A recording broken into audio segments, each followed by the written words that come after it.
talks about you, then you are nobody. Then you are nobody. Remember. All is one reflections. My name is Reverend Priestess Oshun Kimebi Ifakemi, and today we are opening up our Oshe Sunday service to the public. So I want to thank you all for being here. Go ahead and drop some lightning bolts in the comments right now. Let me know that you are here. Let me know that you are ready to receive the good word from me and my godmama. Let me know that y'all are ready to just move with precision and transformation without delay, disease, and disorder. Okay? Lightning bolts in the comments right now.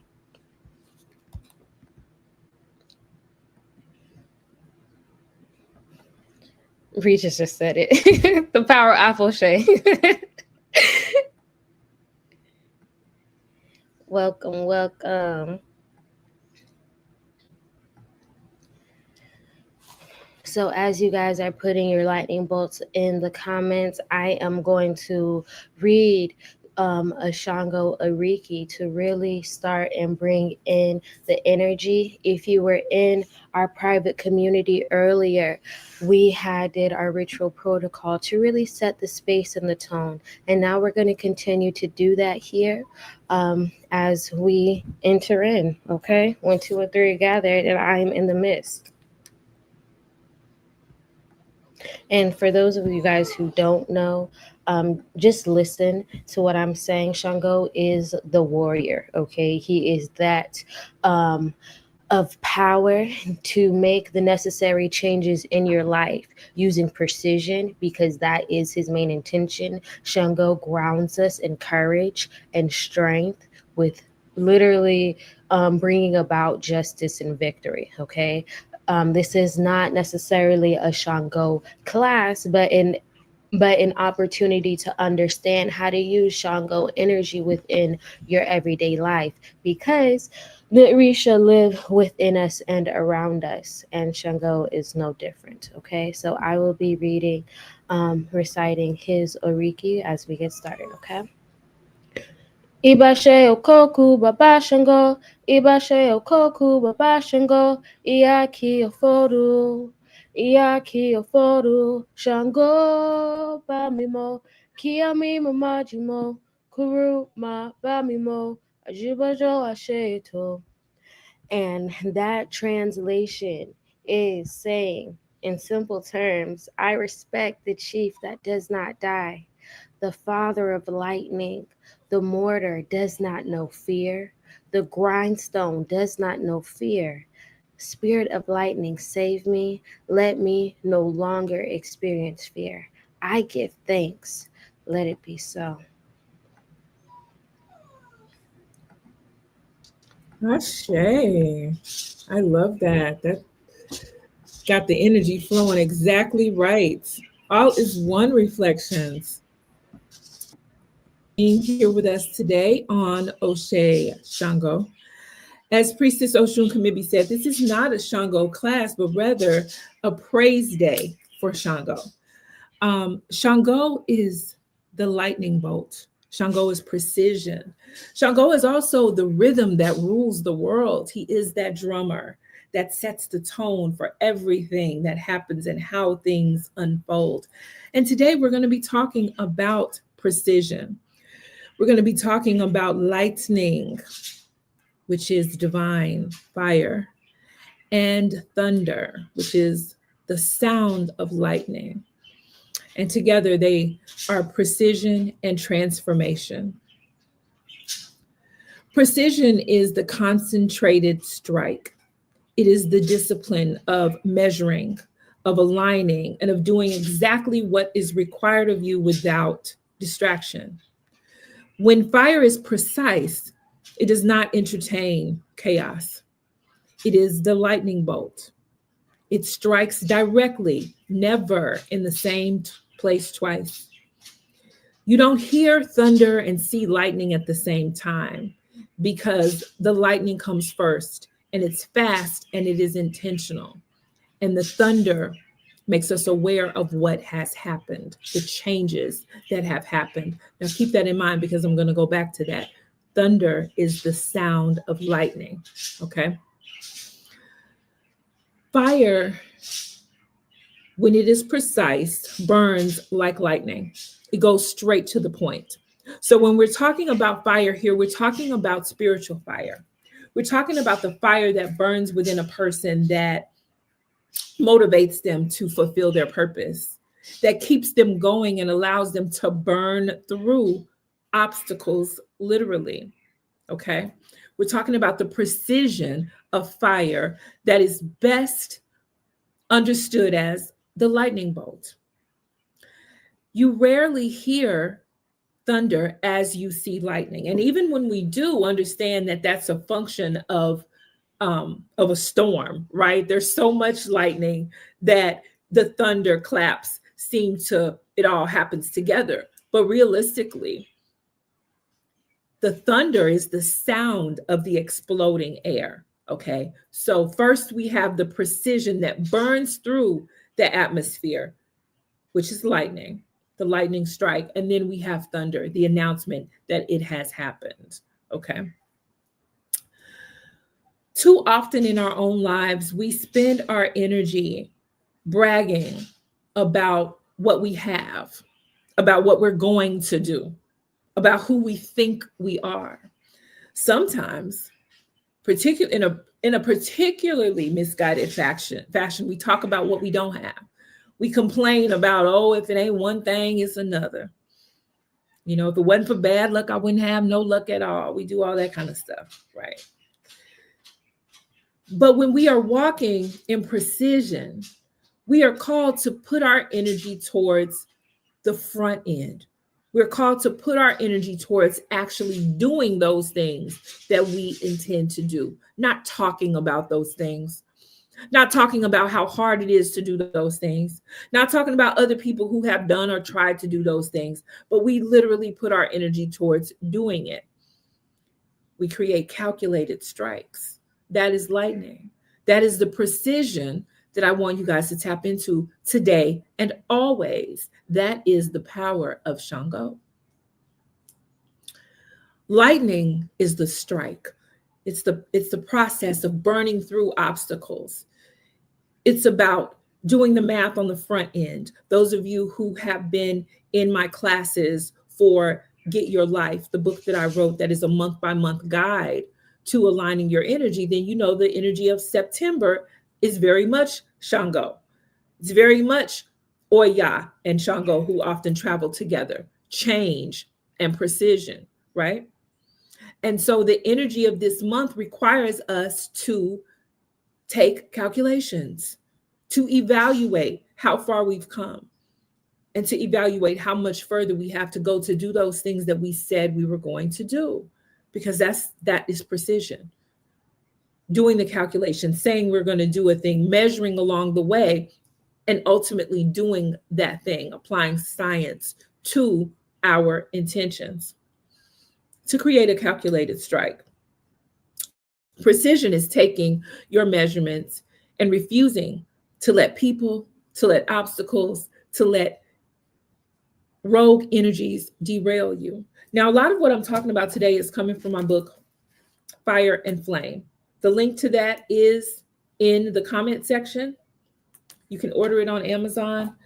This book is about the spiritual properties of fire and how we can use it to align. So let's talk about my first point about moving in precision. The first thing you have to do if you want to be precise is to do what you say you're going to do.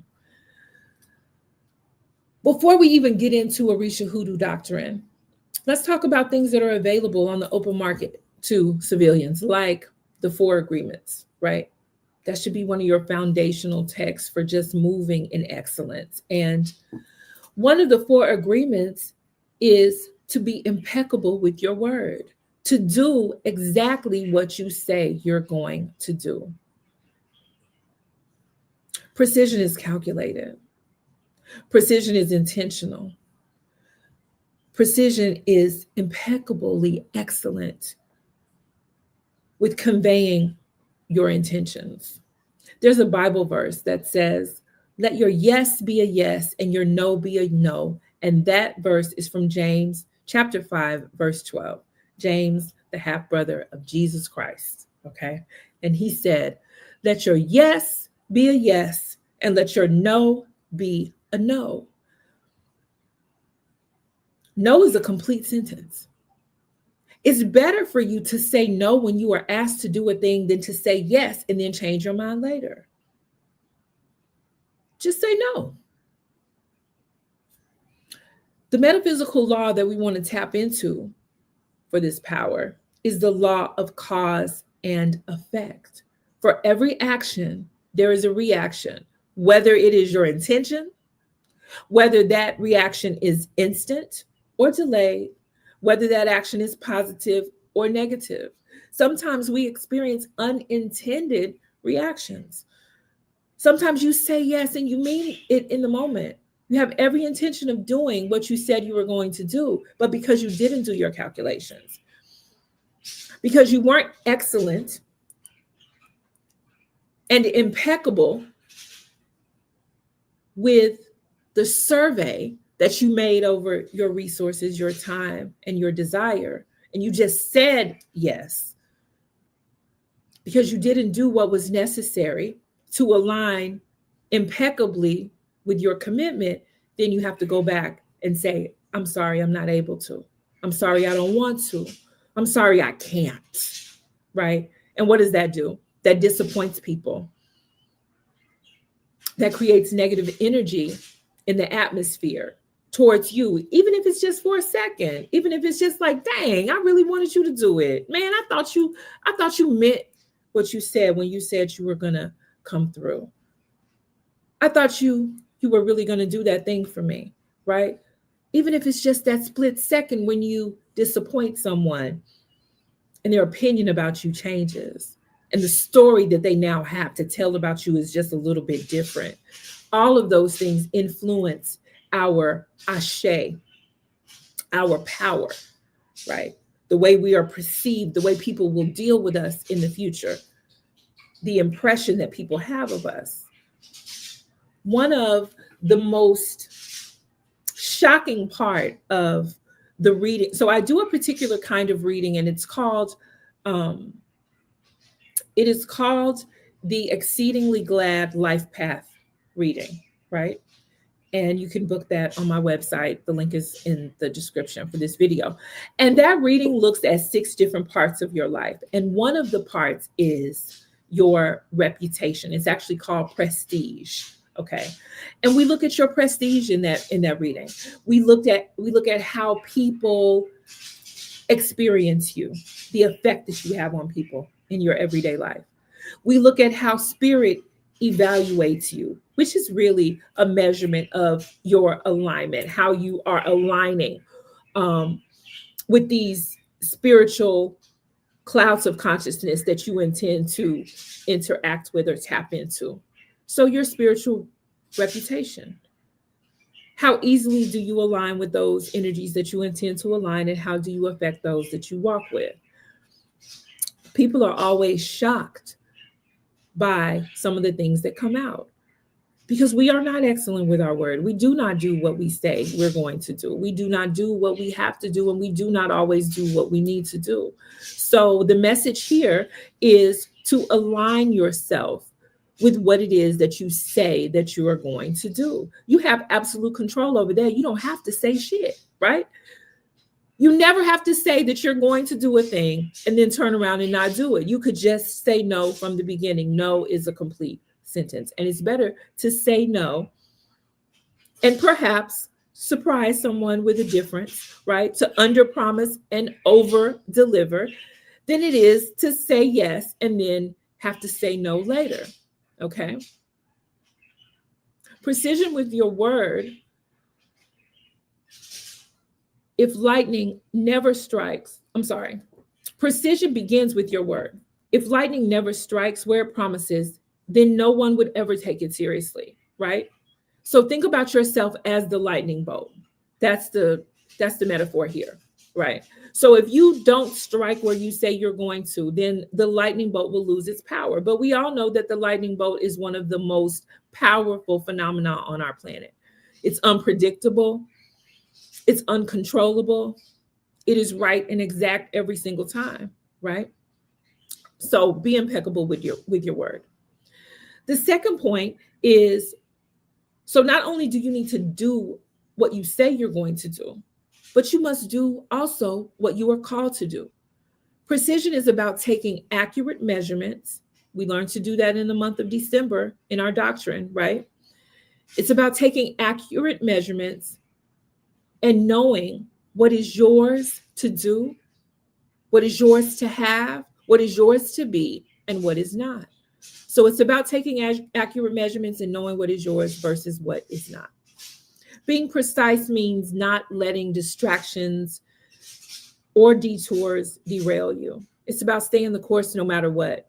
One of the things that we have to know is that balance is the intention of all of this, yin and yang, right? That's not necessarily from Yoruba teachings. It's not necessarily from our doctrine, but it is a universal truth, right? As much shadow that exists in that 360 degrees, so there must be also that much light, right? Things have to be balanced. So you must know that for as much blessings that is prophecy for you, right? All the talents that you naturally have, all the blessings that you have at your disposal, all the resources that will cross your path. For as many of those things that exist, there will also be the opposite. There will also be difficulty. There will be challenges. There will be disappointments. There will be plots and plans against you. For as many people that rise up, that want to help you, that see your genius, that believe in your plan, that want to build with you, there will be those that their sole focus is to take you down. Their reason in life at that moment is to make sure that you don't do what it is that you said you were going to do, that you intend to do. And being precise means recognizing those things and rising above them, planning for those things, beginning with the end in mind, knowing that as hard as I fight to do this thing, as intentional as I am about doing this thing, there will be those people, energy, circumstances that will be poised to prevent me from doing it. So being precise means not being derailed. The other thing that you need to understand is that your calling is not a conference call. Your calling is not a conference call. Nobody else needs to understand what your calling is. They don't need to understand why you feel it necessary to do that. They don't need to understand why you're doing it like that.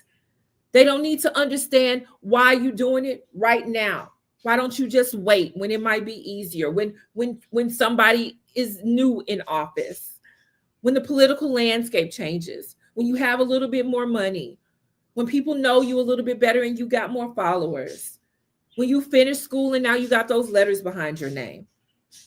Why don't you just wait until then? That's not precision. That's you being derailed. That's you, instead of hearing the call, you're hearing everybody else's opinion about your call, and they wasn't even on the phone. Nobody called them and told them what you were supposed to do. This is a conversation that you're having with God and with Ori, but you're letting other people weigh in on what you know that you are called to do. Stop doing that. Be precise. Be like the lightning bolt. Go where the hell you're supposed to go and do those things that you're supposed to do, and let everybody else do the same. Stop being interfered with.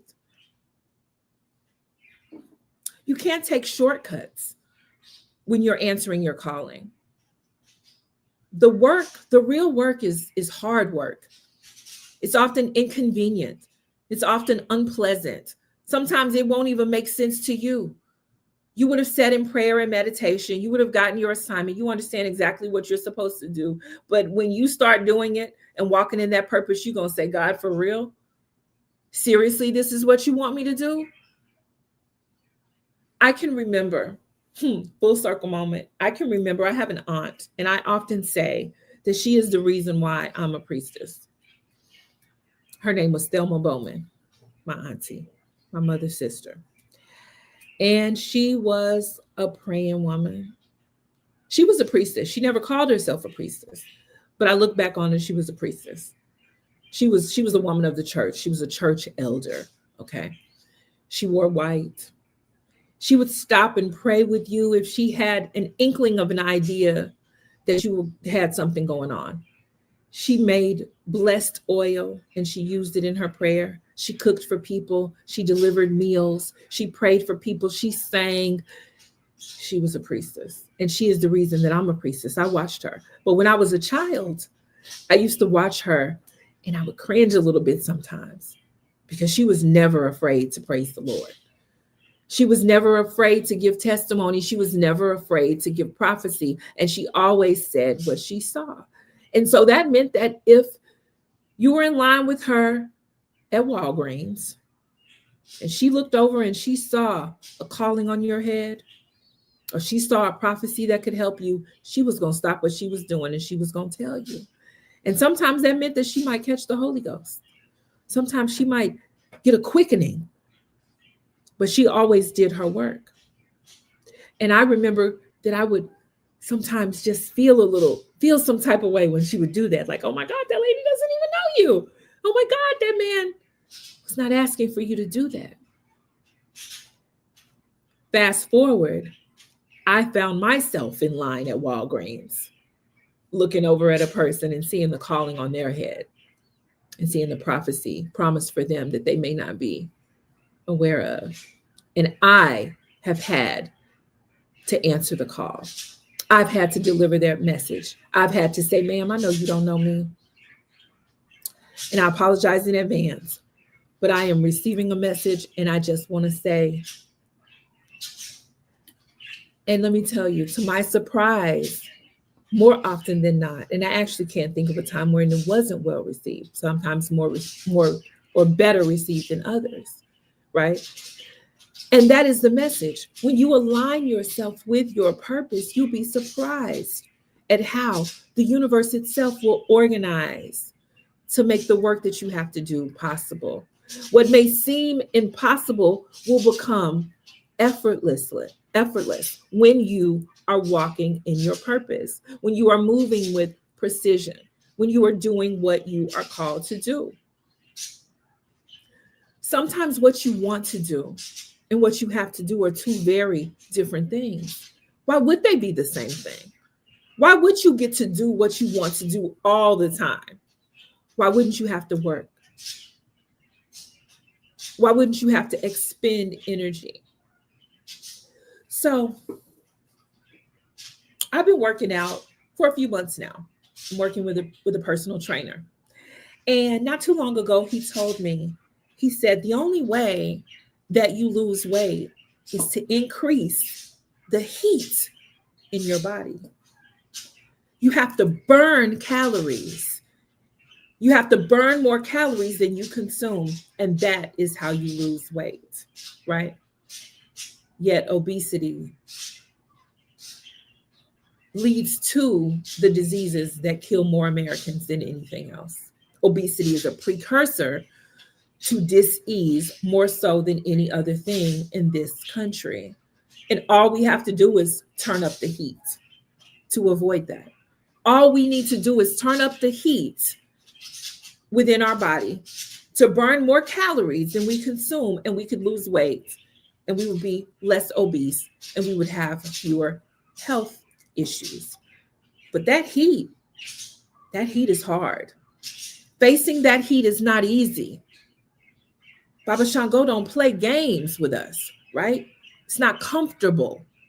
Whether that heat be in your spiritual life and you know you need to pray more, whether that heat be in the mundane aspects of your physical life and you know you need to just do what you say you're going to do more often than not, or whether that heat be on the floor in your Pilates class and you need to stay in that burn just a little bit longer to develop that muscle. That heat, that Ṣàngó that we are experiencing,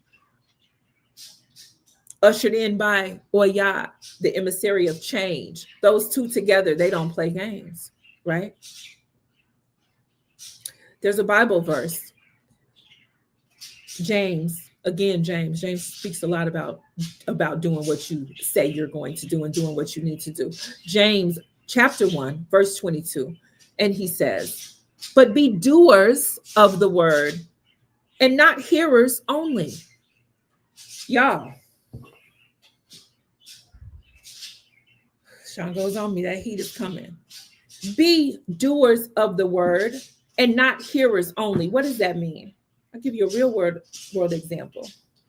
In the practice of Ifa, of Isheshe, when you sit on the mat and you receive a divination, one of the products of that divination is going to be an Ebo, period, right? If you practice Ifa, you receive a consultation, you're going to have to do an Ebo.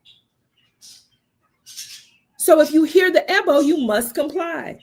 If you know anything about Ifa, you know that it never works out when someone hears the Ebo and they don't comply, but yet people will pretend to practice Ifa. They will say that they practice Ifa, but they won't be able to come up with the money to do an Ebo. The Ebo may be too hard for them. Maybe the dates don't line up. Maybe the money is too much. Maybe they don't want to kill animals. So they play with the tradition, for example, and they're unable to meet the needs to balance the energy.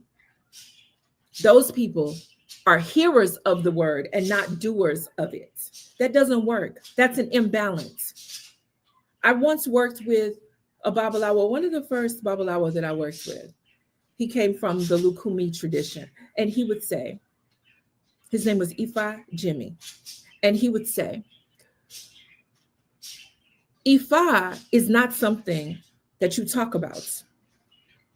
It's not something that you read about. It's not even something that you write about. It is something that you must do. It's a thing to do. You must not just be hearers of the word. You must also be doers of the word, right? You must do what it is that you are called to do. This aligns with the metaphysical law of vibration. When you are in alignment with your vibration, when you are on that frequency, when you hear very clearly, without doubts, what it is that you came here to do, what it is that you need to do, and for whom you are here to do it, you're tapped into the voice of God. You are tapped in, you got God's phone number at that point. You on the main line, okay? That is the law of vibration.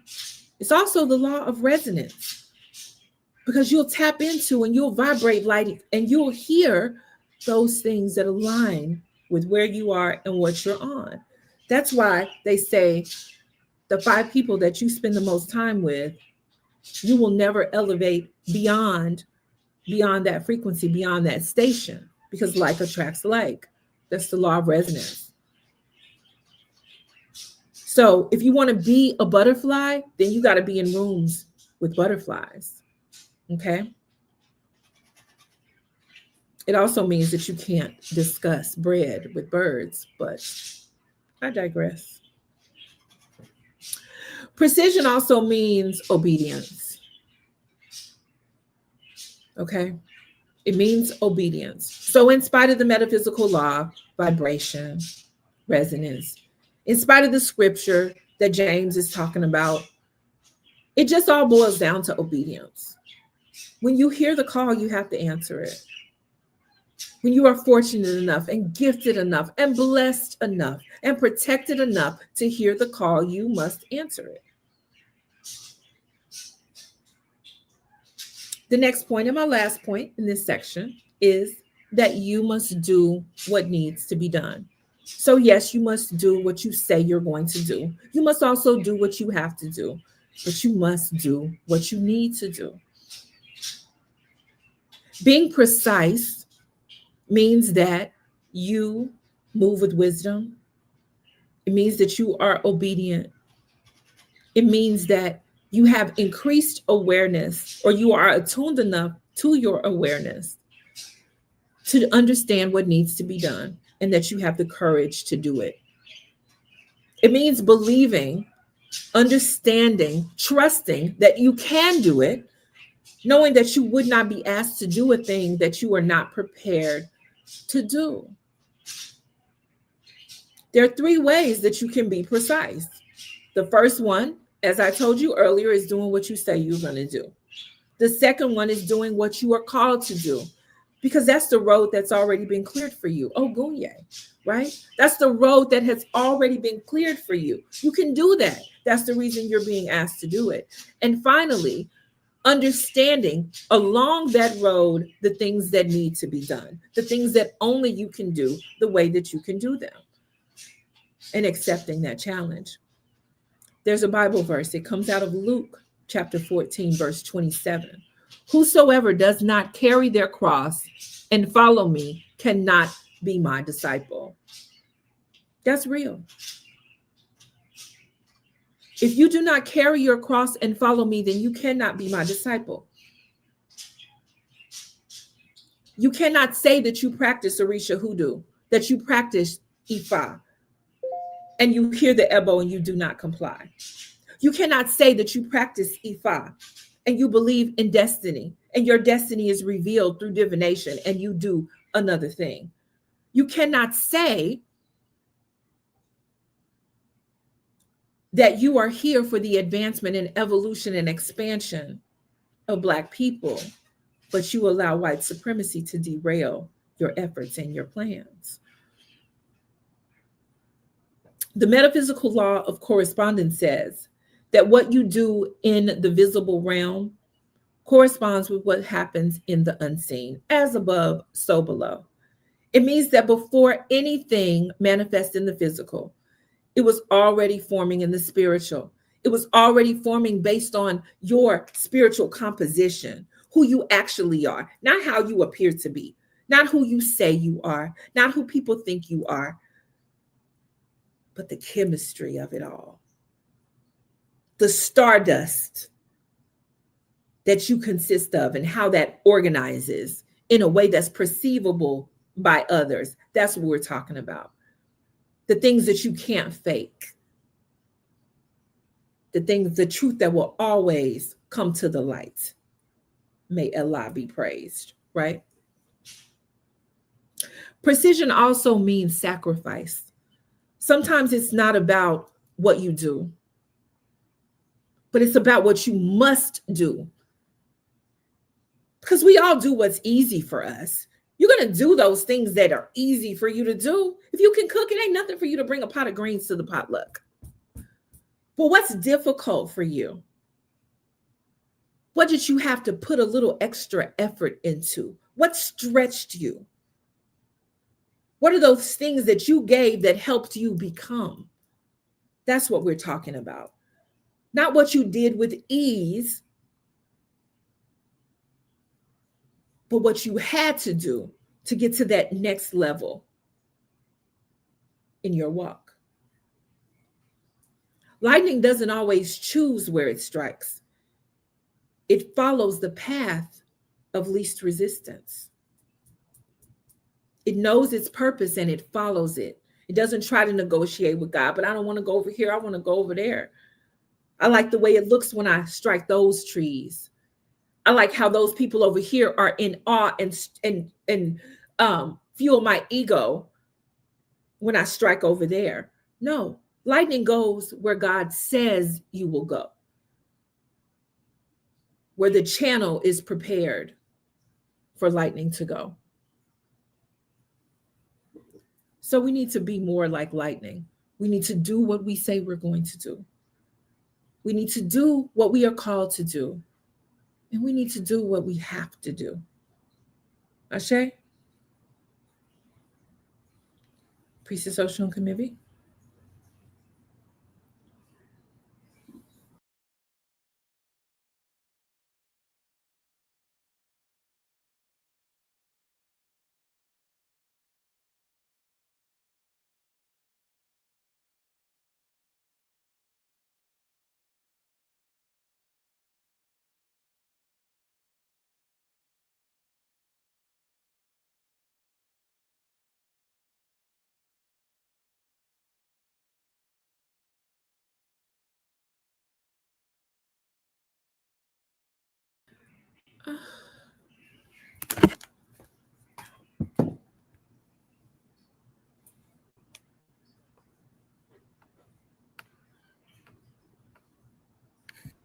Oh my God.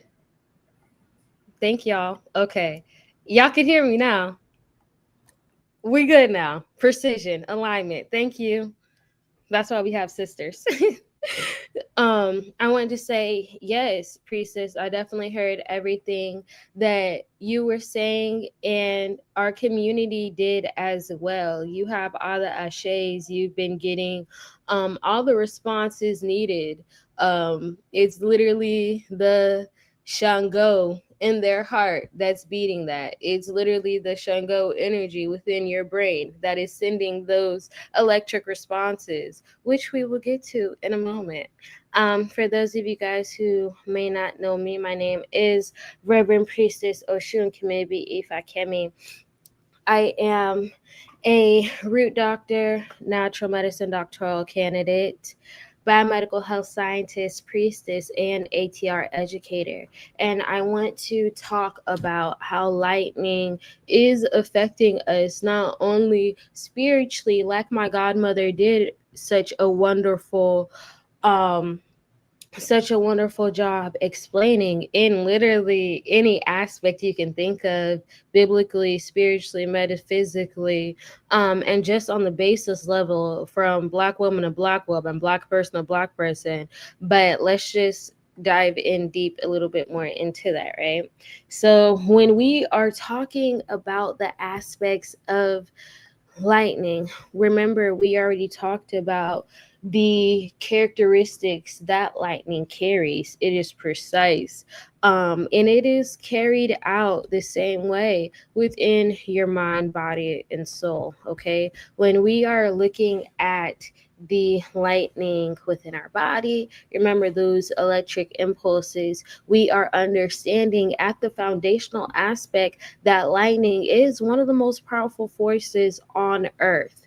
And like on earth, as in heaven, all is one reflections. So that same single bolt that is carrying millions and millions of volts, that is so hot, some even hotter than the surface of the sun, we understand that the body itself carries aspects of electricity in similar aspects within our brain.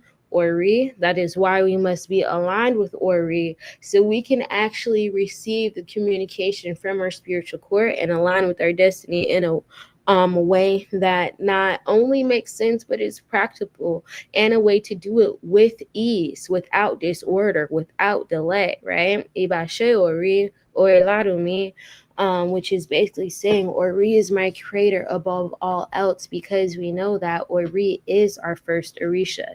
Even though Orisha have Ori, Orisha, right? Basically means the head of. So in order to be precise, baby, you got to be tapped in.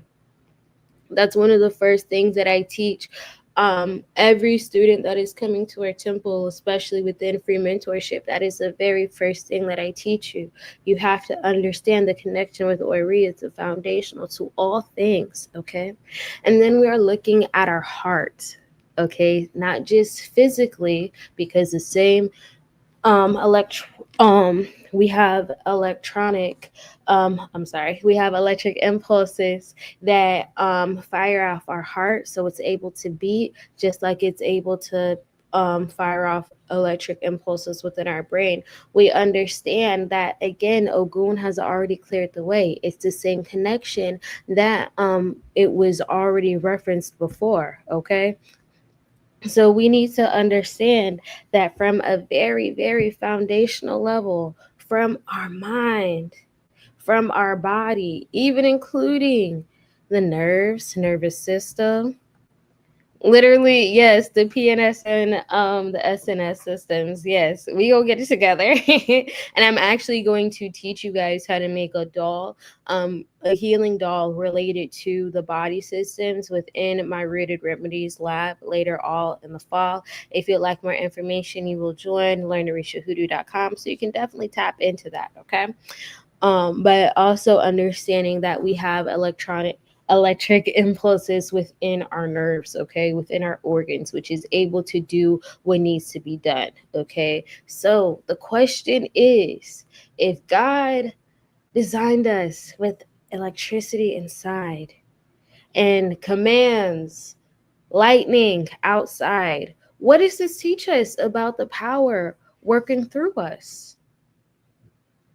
We already know, again, from the basis of understanding of who we are. Job, listen here, we're gonna be in Job a lot today, okay? So Job Job is saying, Job 37:3 says he unleashes his lightning beneath the whole heaven and sends to the ends of the earth. Remember, all is one reflections that we shall live within us and around us. See, you picking up what I'm putting down again. So I started off talking about the body that's having the lightning, the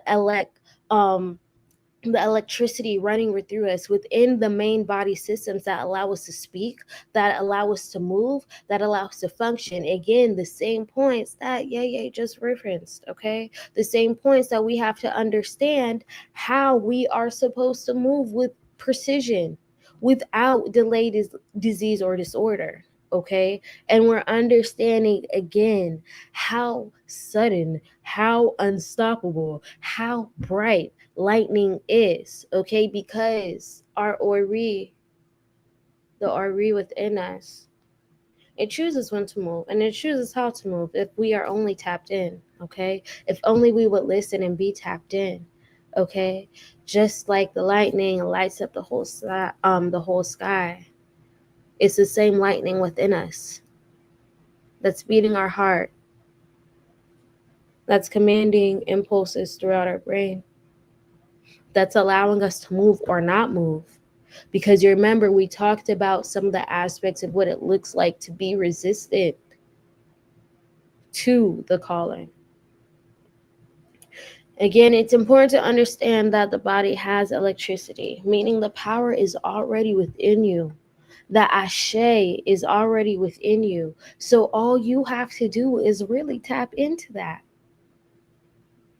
Again, the heart beats because of the electrical impulses, okay?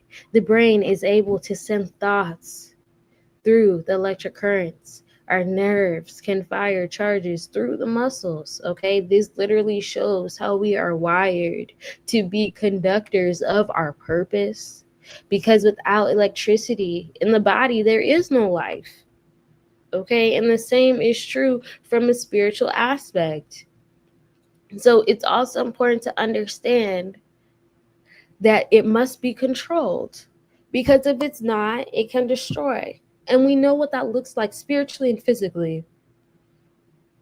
And in the same way, power without purpose, without intention, without precision can be destructive. Especially because we are not, we have to be mindful of how we are bringing in this electric energy, right? We have to be aware how we are serving. We have to be aware of how we are speaking, right? And it literally starts at the core of what you actually believe to be true, of what you actually say to be true. So when you think of lightning, you need to understand, again, at the foundational aspect, it is the fire, the passion within itself that you see for whatever thunderstorm on the outside. It's also reflective with internally, and how you are supposed to apply that within your own life.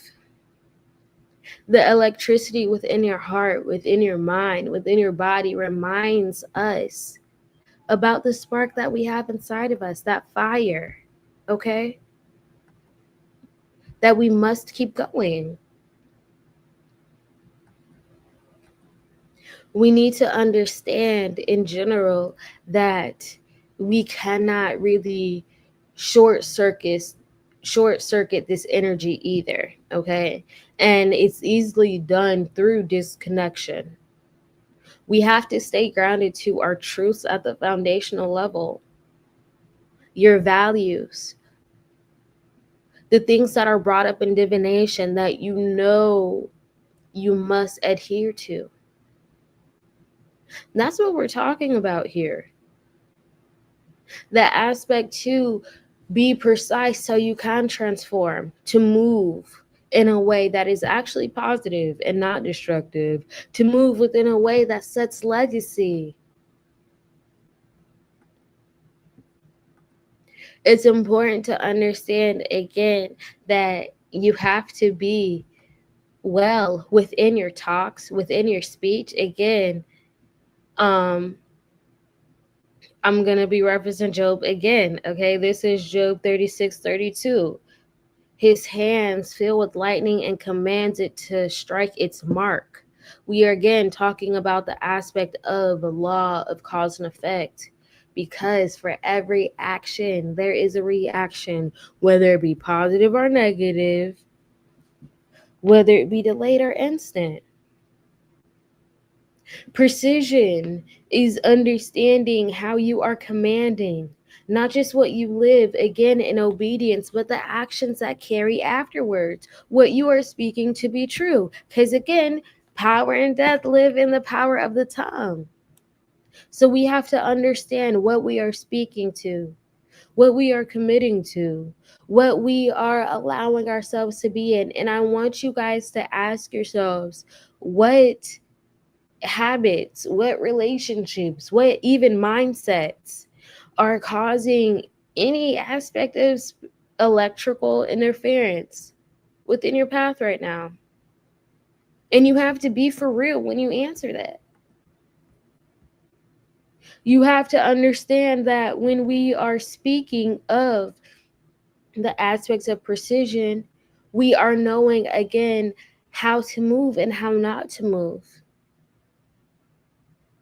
We are knowing how to stand firm and with courage, which we talked about already. I have no fear.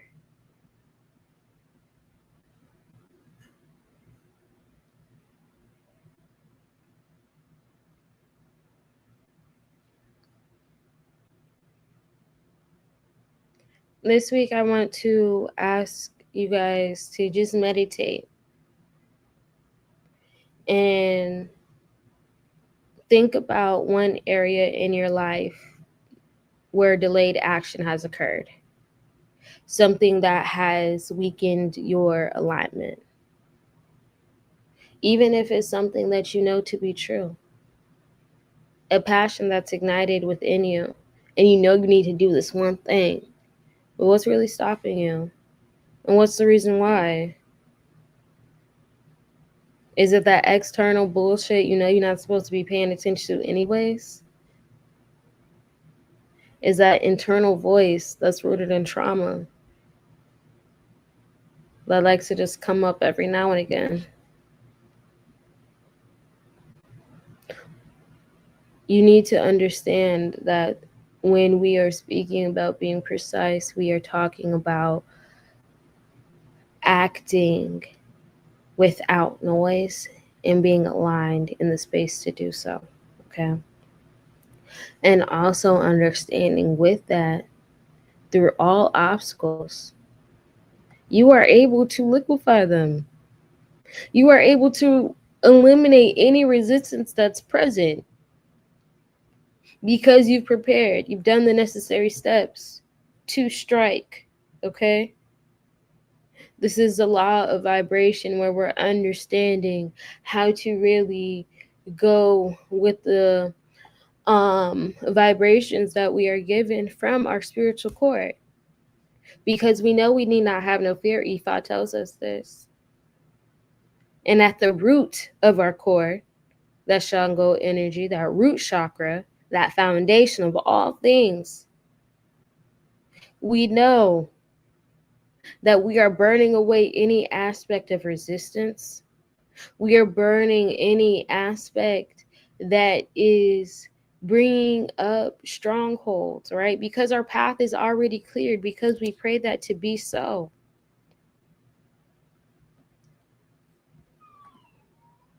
You need to understand that you cannot be resistant to your own transformation either, which we'll get to later. But you have to understand, where's your courage lying to even be ready to walk that path. Because that's what's really need to be important at this moment, right? That's what's really need to be understood.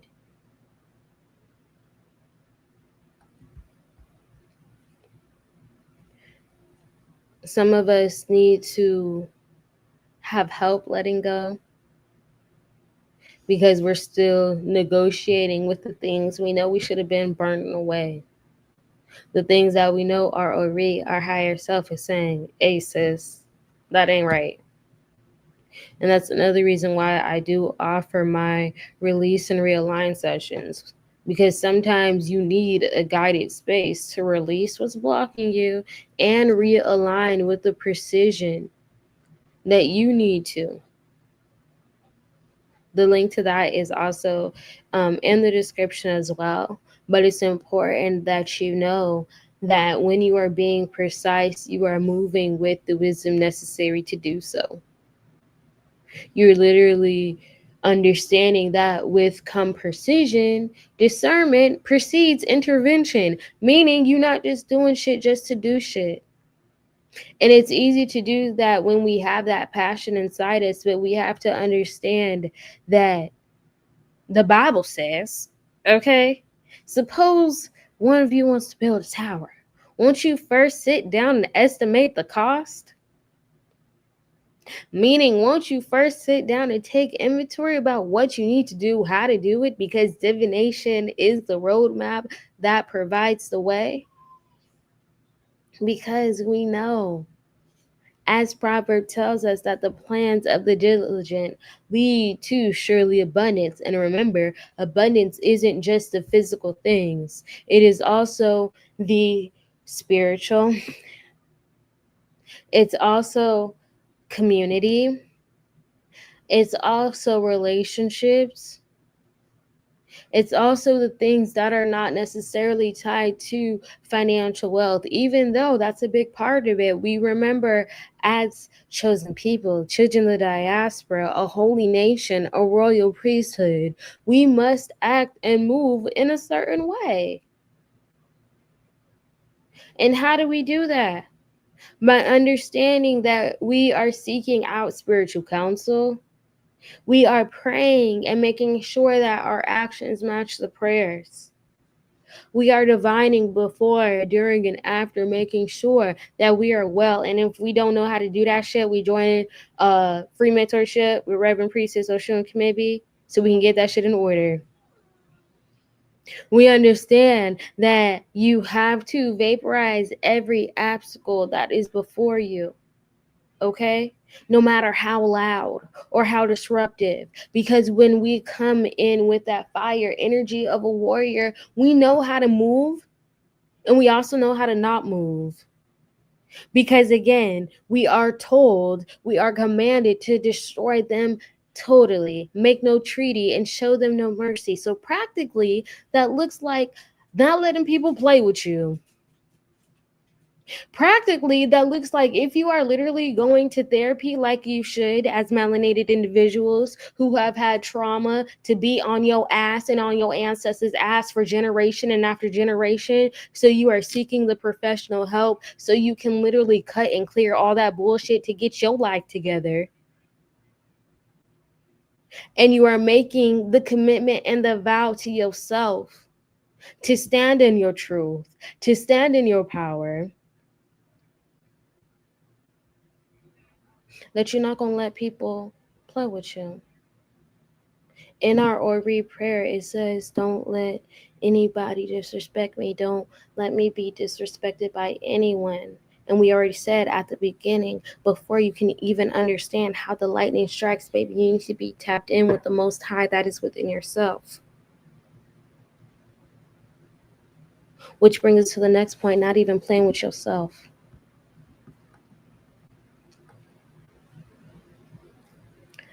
Because when you start to make shit and say shit, rules, boundaries, regulations for yourself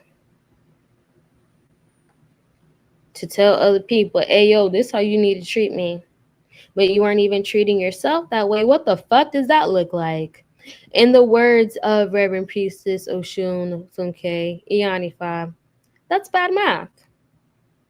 You have to stand on your shit. You really wholeheartedly have to stand on your shit.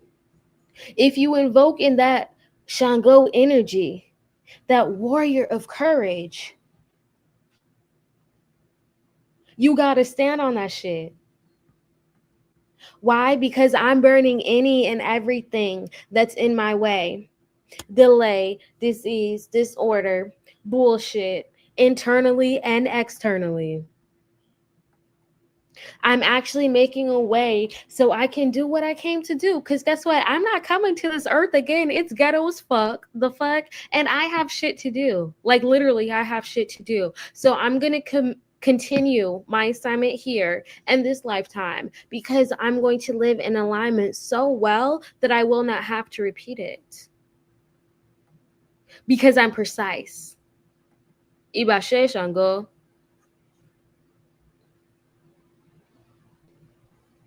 So, the fuck? Okay. We are understanding again that spiritually, that looks like habits, that looks like mindset, that looks like relationships, that looks like patterns. Okay, it looks like patterns.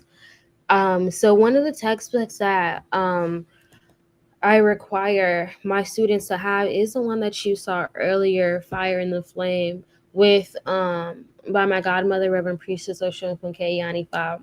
If you're in my mentorship, you got to get the Get Your Life, you got to get the Waves and Water, and you got to get the Fire in the Flame. These are foundational, not just as root workers that are on the path to be root doctors, doulas, and priests, but also just at the foundational level, because I need you guys to understand how the elements show up and show out in your life. Okay? So, what does this look like? Again, we are talking about vaporizing our obstacles before anything, okay? No matter how loud, no how disruptive, because I gotta take care of me, Lucius, okay? Because that's what you have to understand, that when we are moving about this energy, when we are moving about in a way, all is one. So I got to take care of me so I can take care of you. Okay?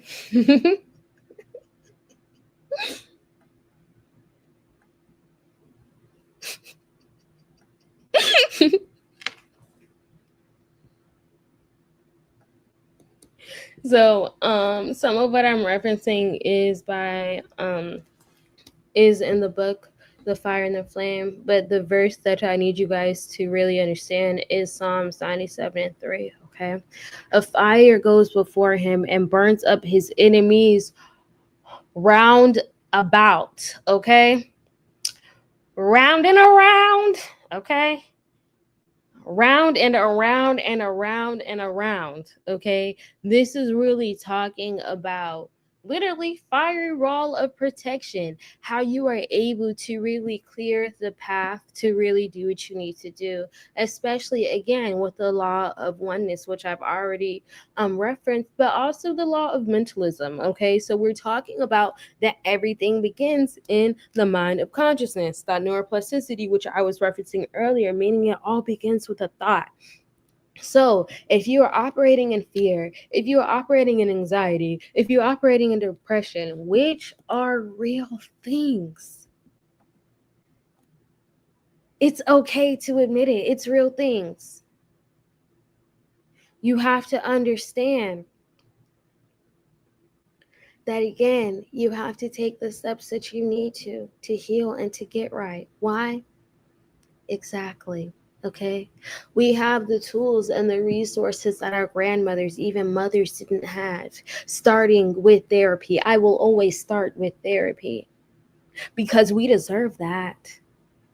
We deserve a safe space to talk our shit about our trauma and heal with it through professional, not on social media, not with anybody else who isn't actually doing the shit, but actually understanding how to heal so you don't even pass that to your baby.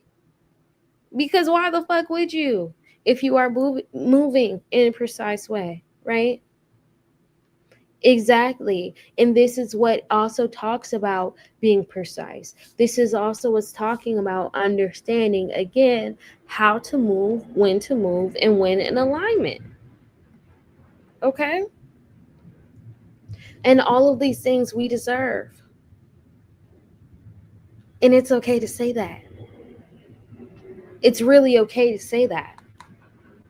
In fact, it's so okay to say that. Y'all gonna put it in the chat right now that I deserve to live a life of joy, of peace, of happiness, whatever the fuck that you want to experience. Declare that now. Because again, life and death live in the power of the tongue. So we are commanding that with our own afoshe. We are commanding that with the fire within us, the one that's in our heart that gets our prayers to heaven, the one that's in our mind so or we can receive this well, the one that's in our body so we can actually move and do what the fuck we need to do. That's how we're moving when we are talking about the aspect of precision.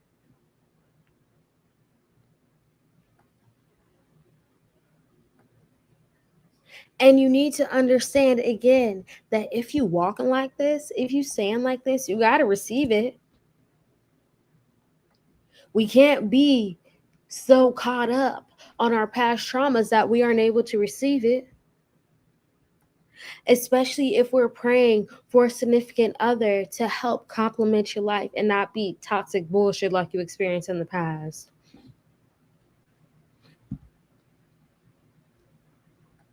Especially if you are praying for a different work opportunity and you actually got something different than what you experienced all this time, but you don't want to do it just because it's not with the same company you've been spending X amount of years with.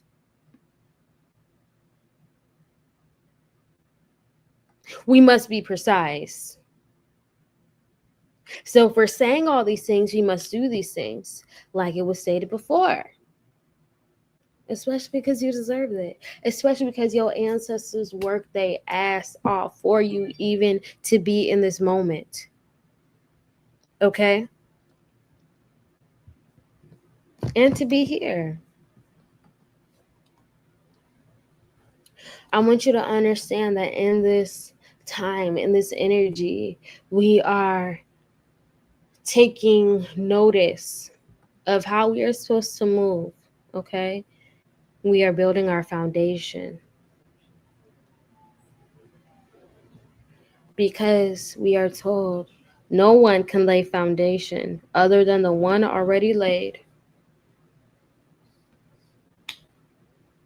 No one can lay foundation other than the one already laid. So with that, we must understand that in order to be precise, we have to, again,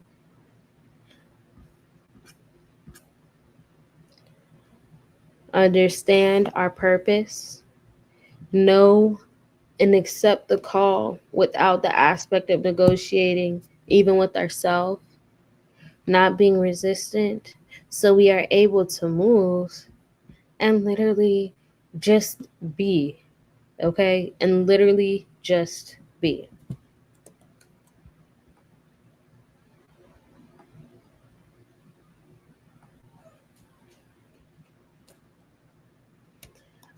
As Reverend Priestess Oshun Funke comes back to the stage, he's looking at any comments right now. Listen, okay? Because if it's not aligning, especially because we were not meant to be working for anybody other than ourselves for so many generations, okay?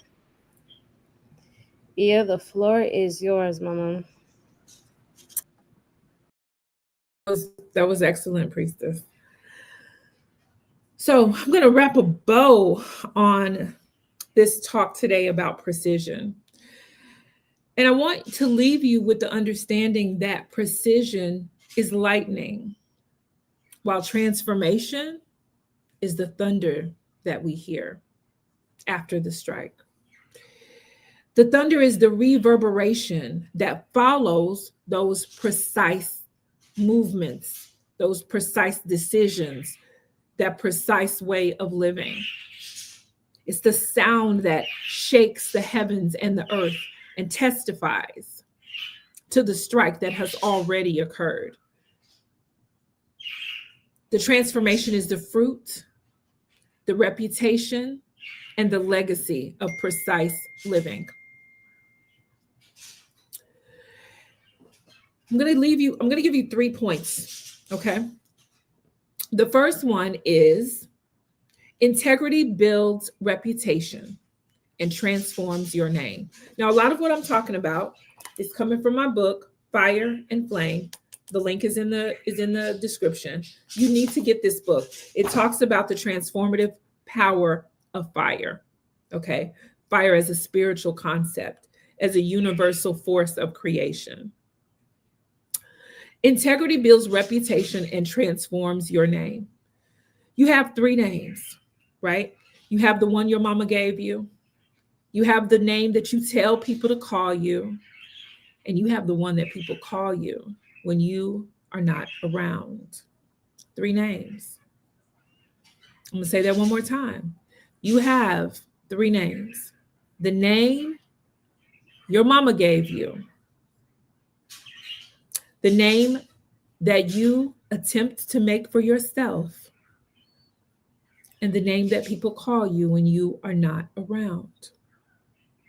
Many times our mothers, the names that our mothers give us are filled with their hopes and their dreams for us, filled with their aspirations for us. They might name us things like Glory, right? In the name, as in the case of the great American griot, Glorilla, right? You may be named Glory because your mother wants that for you. You may be named after a relative because that relative was so well loved and aspects of their character we want to experience again. So we put that name on our child, hoping that it will influence who they become, right? My mother named me Deva, which is a derivative of David, which means beloved, okay? But my name also is connected to the Deva, right? Which are fire deities, illuminators, go figure, right? Something I spend my life attempting to do. So sometimes those names that we are given will speak into our destiny in ways that we don't even know, that our parents may not even know. They may align us with aspects of our walk that will only become clear as we answer the call. But then you have the name that you make for yourself, the name that comes after study and after initiation and after, we decide we want to be called this, after we become priestess Oshun Funke, because we've had some initiations and we've learned some things and we've traveled some places and we've written some books. Now we're a different person, right? And then there's the name that people call you, how they experience you. And if you're blessed, they'll call you things like Iya, which means mother, or they'll call you Yeye, or they'll call you someone who's spoken to their life and helped them and changed things for them. But you must understand the mechanisms that go into your name. And if you know this and you understand these things, then you will handle your name with great care. You will walk in integrity. You'll walk in prestige. You will understand that your reputation is what will linger when your bones become dust. When your grandchildren forget your face. My God, right? It's your name, how it rings like a bell through your community. Those are the things that will matter. You may set out on your life to test other people, to make them prove themselves worthy to be around you. But do you understand that you're also being tested? Like Job, you are always being considered by the Most High God. Do you align with that source energy? By your ancestors? Are you moving forward their intentions? Are you a good steward of the resources that they made available to you? And are you preparing a place for your descendants? Are you understanding that you live interdimensionally in the eternal now? That you bring forward the intentions of the past and prayerfully you align with it and you're informed by it while planning for the future and those who come after you. So your name is not just living today. Your name is not just attached to the you that we can see and touch and hear, but your name is the name of your ancestors, and it's also the name of those coming after you. And so you must handle it with care. You must be excellent always and impeccable in your undertaking. Proverbs Chapter 22, verse 1 says, a good name is more desirable than great riches.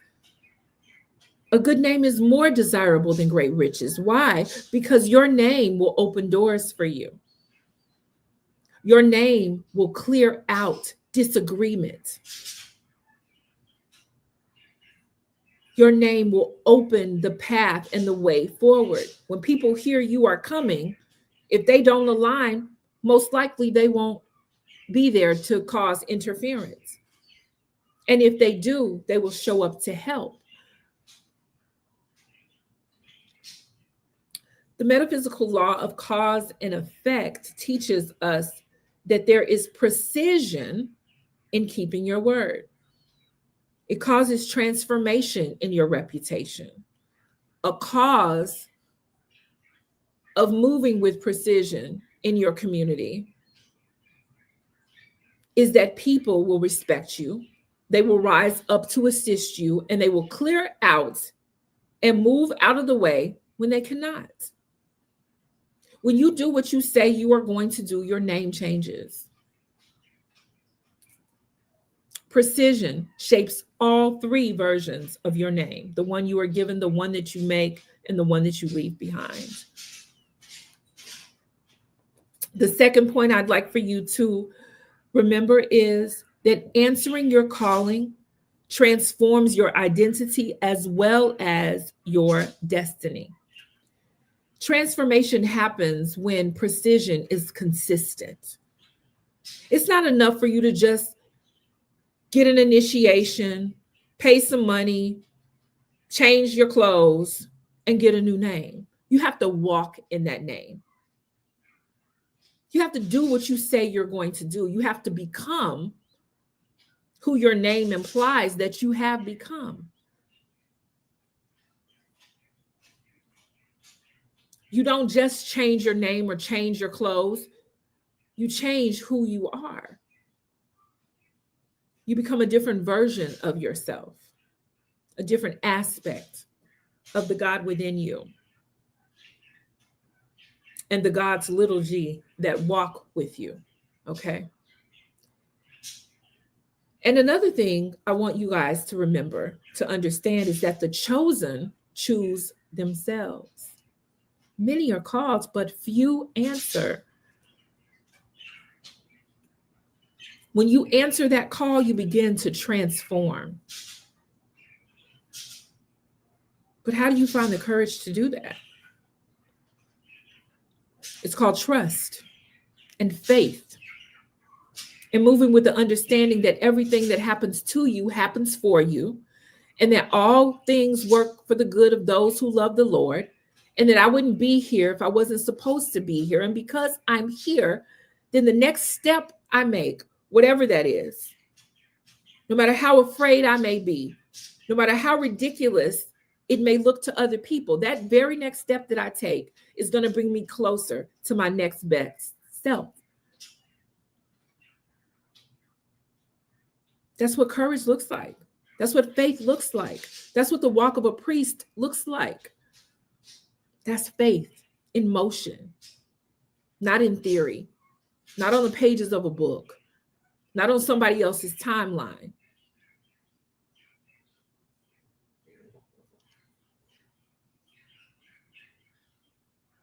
Where does the road begin? It begins with the call. It begins with saying, I heard you and I'm here. It begins with trusting the process, understanding that these are lifetime pursuits, and that to become a priest, to become an elder, to become a diviner that can be tested by time and scenario across cultures, etc., to be able to wear those names, it's a lifelong pursuit. It's effort after effort that puts us in position to be able to do that. And trusting and believing and answering the call, even though the gratification may be delayed. Going through the initiation, shaving our heads, changing our names.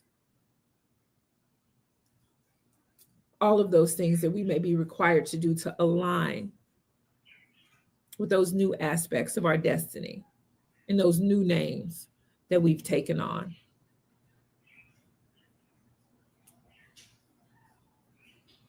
There's a verse in Thessalonians chapter 5, verse 24 that says, the one who calls you is faithful and he will do it. Won't he do it? Won't he do it? Won't you do it? Won't you do it?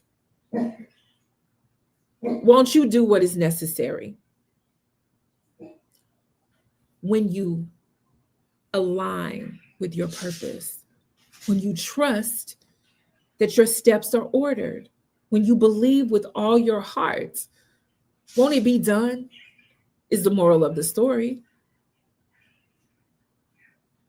Your prestige will test you,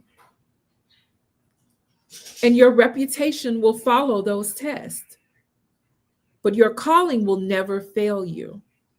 The Bible says, trust the Spirit, see if they be true. You should have already done that. Before you believe that your calling is what you say it is or is what you have answered, you should already know that those downloads that you receive come from source. You should have already determined that you are walking in alignment with your greatest good, because you've heard and you've tried and you've tested and the math was good, right? So by the time you answer the call and you are where you're supposed to be, you should no longer have any doubts. You shouldn't wonder if this is what you're supposed to do. You shouldn't have any question about whether you should do the ebo. You shouldn't have any question about whether you should shave your head. You should no longer have questions about whether your taboo is real. You trust, you believe, you understand, right? Obeying your calling aligns you with divine resonance, transforming you and aligning you with your best self. The third and last point that I want to make is that sacrifice creates legacy and it aligns you with eternal power. You didn't come here to just do what's easy to you. Yes, you are talented. You're talented. You're gifted. You're godly. You are magnificent. There's so many things that you do without effort. But those are not the things that you came here to do for you. You came here to do those things and to give those gifts to other people. You came here to sharpen iron with those gifts, because iron sharpens iron, right? You came here to be of a benefit, like the 16 principles of Ifa teaches us, to those that you walk with.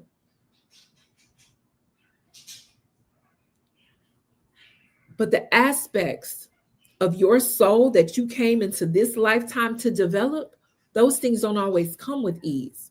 Those things must come with trust. Those things must come with the belief and the understanding that even though I'm uncomfortable right now, joy is going to come in the morning, right? I'm going to do what I have to do so that later I can do what I want to do. There is a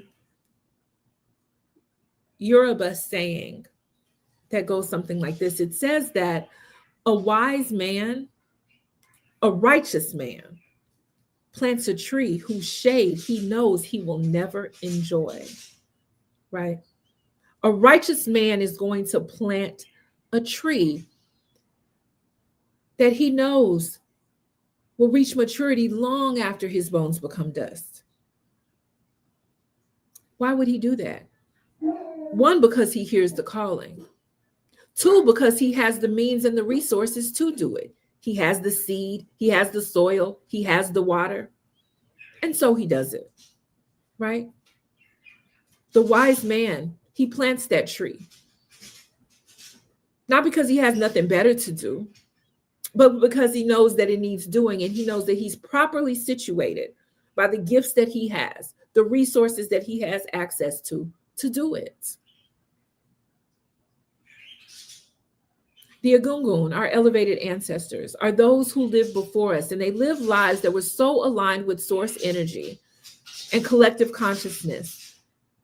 And their lives were so well lived that they became deified so that they could continue to guide us and to contribute to our walks and to our essence so that we can most fully become, right? Those Egungun, they didn't live for themselves. They lived for those coming behind them. They also lived for those who came before them, making sure that they fulfilled their promises, that they contributed to their good works that were begun before them, right? They lived interdimensionally, understanding that time and space is not real, and that all we have is the eternal now. And so right now, we're going to do everything that we can for everyone that we're able to do it for, ourselves included. The most assured way to get what you want is to help others get what they want.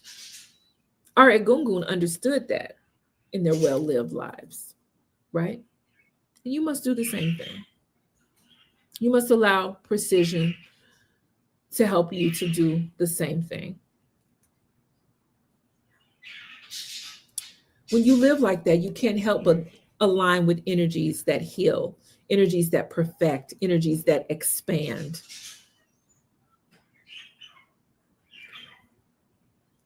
The last Bible verse I'm going to leave you with today is John chapter 12, verse 24.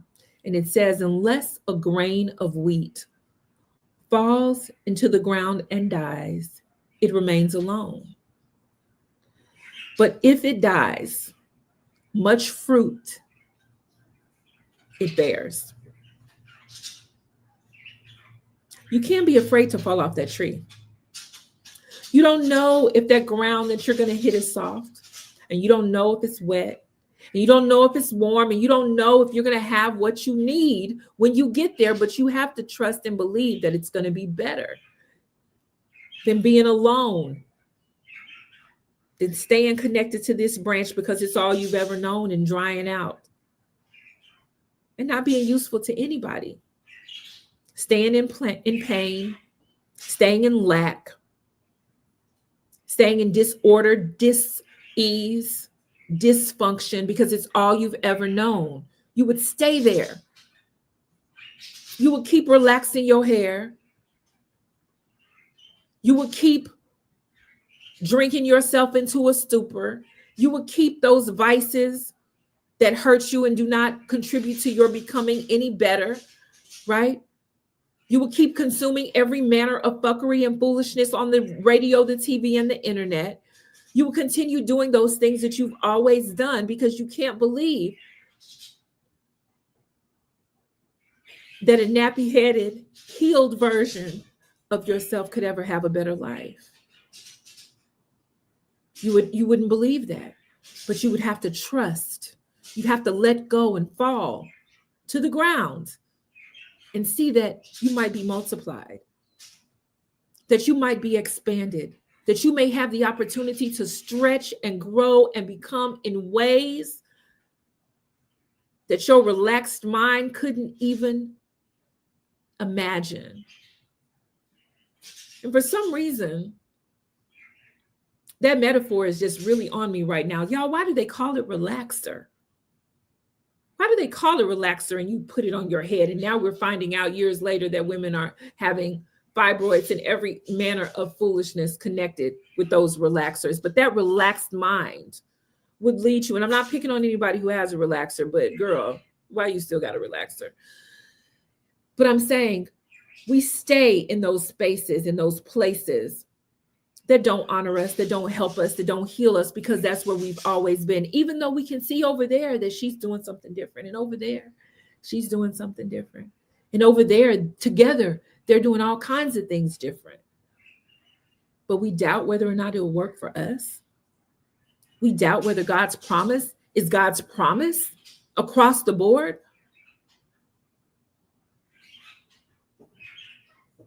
Many are called, but few answer. The law of correspondence says that the sacrifice of today corresponds with the fruit of tomorrow. The sacrifice of today corresponds with the fruit of tomorrow. Be like that righteous man who plants a tree, knowing that it will grow, because that's God's promise. You put a seed in the soil, a little water, a little sunlight, it's going to do its thing. Seeds are far more obedient than we are, right? You put the seed in the ground and it's going to grow. So be like that elder. Be like that righteous man who said, I'm going to plant this seed. I may not sit under this tree, but my grandchildren will, and their grandchildren will. And they will remember that I did this for them. What are you doing for your grandchildren?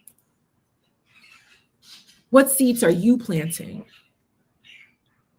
What shade will those who are coming behind you be able to enjoy? What aspects of your legacy are they going to be able to sit up under when it gets too hot outside? When Ṣàngó's fire is burning up everything, everywhere, all around, and they just need to sit down somewhere and catch their breath. Have you planted trees for them? Have you built a house that they will be able to enter, to get in out of the cold, out of the heat, out of the rain, out of whatever forces of nature? Are you like that righteous elder? Do you do what needs to be done? Doing what needs to be done is transformative. And transformation is the sound of the lightning. It is the fruit of the fire. You must be precise, my people. You must also be obedient. And in doing so, you will be transformed. That is my prayer for you today and always. I love y'all deep, like the river. Thank you for joining me today.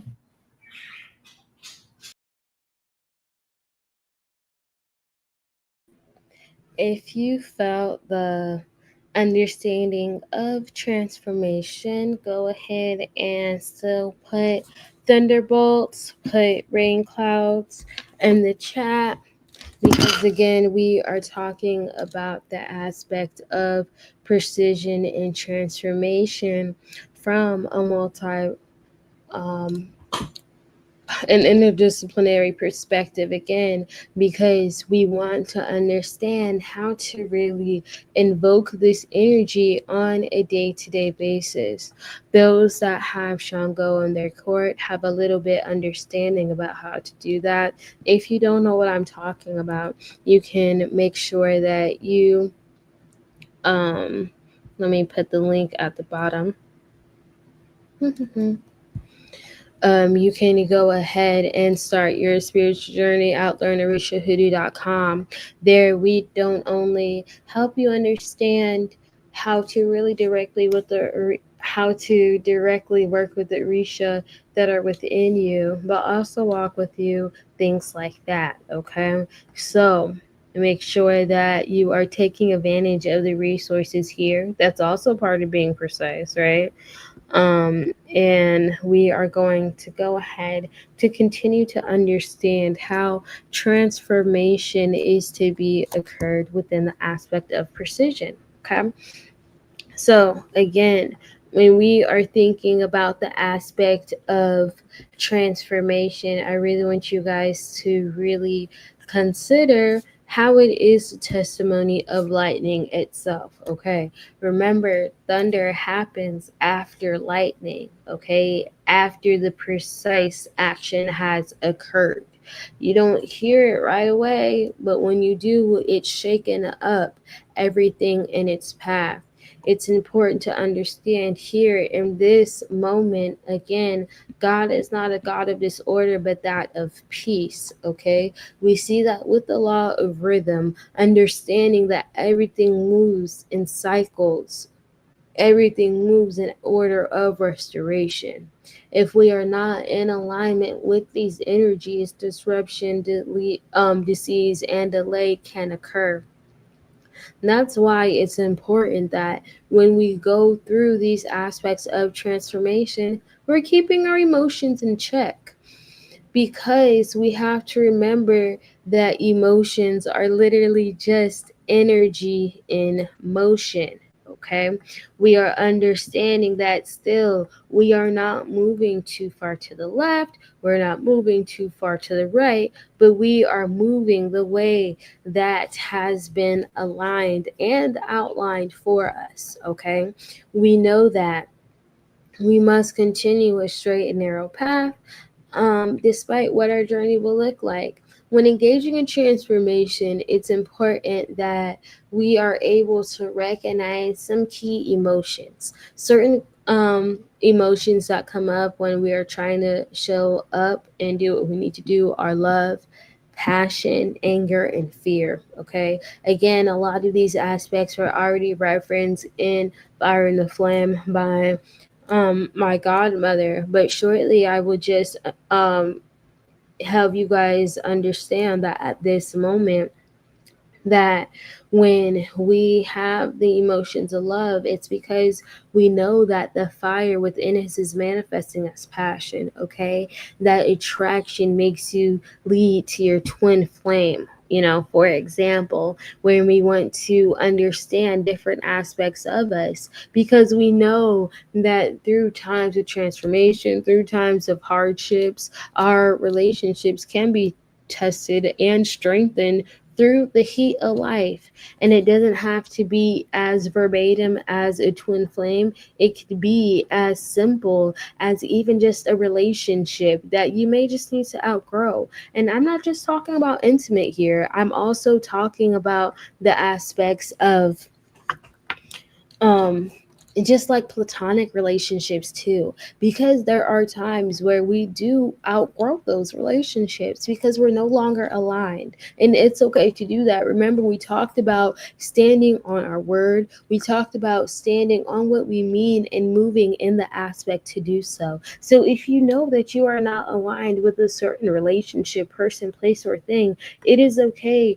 to cut that off. It is okay to restore yourself, and without guilt, without fear, without shame. Because remember, this whole service is about moving without fear so you can be precise enough to make the transformation that needs to occur, right? But sometimes we also understand that the emotion of anger might pop up, right? Because sometimes we might be angry with our calling, whether it's because we don't just want to fucking do it, whether because people aren't supporting you, whatever reason. But we can also be real enough to understand that when we are angry, we can't hear what needs to be heard from our spiritual court. We can't see what needs to be said, right? And you see and hear often people like, oh my God, I'm so angry, I just see red. uh get that foundation, get that ass on some grass, okay, and ground yourself, because that's not the aspect of Ṣàngó that we're trying to cultivate in this moment, right? When we have the aspect of anger, we can understand that it's not just a negative emotion. Again, remember, emotions are just energy emotions. So how are we going to transmute it for our greatest good? Because passion still exists, right? That's why it's important to not only have a balance, but also understand that we cannot let our own shit get in the way of our transformation, even if it's our own feelings. That's why I'm taking a point to really understand that we have to really be clear about how we are moving and when we are moving, not just what we're saying, but how we are feeling. That is so important, because literally it's that fire within you that is literally going to ignite the change needed or burn everything to the ground, including the relationships that require you to help you be successful. And that's just honestly the main part of it, okay? It's important that also when we are dealing with emotions, we are understanding that fear is one that comes up during transformation. Okay, we're understanding that even with the presence of fear, there's an absence of clarity. Okay, there's an absence of knowledge and reality. When we are moving in fear, we are unable to operate in the way that our Ari is choosing for us, okay? Because we're captivated in the illusions, we're captivated in the bullshit, we're captivated in the imposter syndrome, okay? So we need to understand what that really means when moving through things.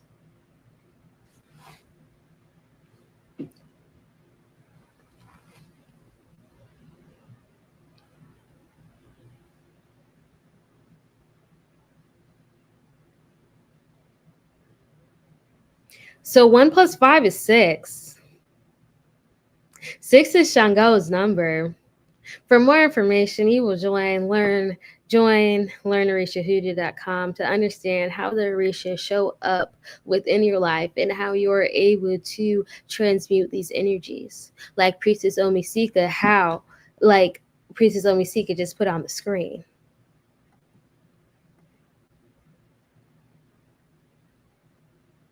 Listen, all is one reflection. And I want to put that right back up, because let's be very, very clear. Because we talked about the beginning that Ṣàngó is necessary for transformation, necessary to be precise, but baby, at the very top of it, it's the foundation, that root chakra energy. Meaning that chakra, before you are able to rise up to any other chakras. Meaning that after what you needed, because of how Ṣàngó shows up and out for you, baby, you can't walk with us no more. It's not personal, it's spiritual at this point. Because your Ori saw something that wasn't in alignment for you. Your spiritual core saw something that wasn't in alignment for you, specifically the Ṣàngó that walks with you. Cut that shit up, okay? Because we're being precise enough to do so. We have to understand that when we are moving with the mathematics and the science of the universe, Ṣàngó is literally bringing that homeostasis, right? That balance within our body, within our mind, within our soul.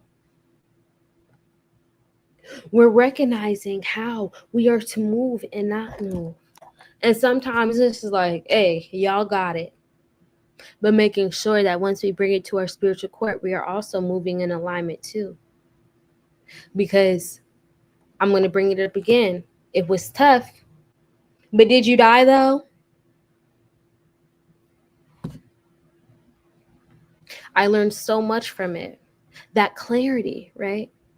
that Ṣàngó brings when we are precise, when we are transformed. And sometimes the things that we are praying for, the things that we are manifesting for, the things that we are spending time divining to make sure it's manifesting well through money rituals, alignment rituals, manifestation rituals, will not manifest if the people that are around you ain't even with you right. And that also speaks to divine timing. That also speaks to moving with the rhythm of creation, which is Sango as well. That's also speaking to moving how you need to move, regardless, because Shango teaches what to beat at the beat of your own drum. Why? Because, baby, Ori got me.